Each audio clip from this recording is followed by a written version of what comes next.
Nosūti šo video savam vadītājam, ja tev tas likās noderīgi. Kādam jābūt ir vadītājam?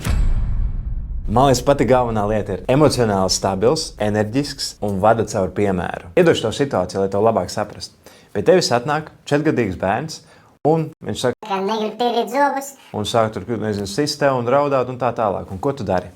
Tu sāc viņam bļaut virsū, vai tu, nezinu, aizrauj viņai uz rokas uz vannas istabu un sastīrīt viņa vietā?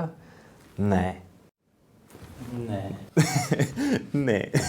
Vai tomēr tu uzklausi viņu, tu saproti viņu, tu nomierini viņu, aizej kopā ar viņu iztīri.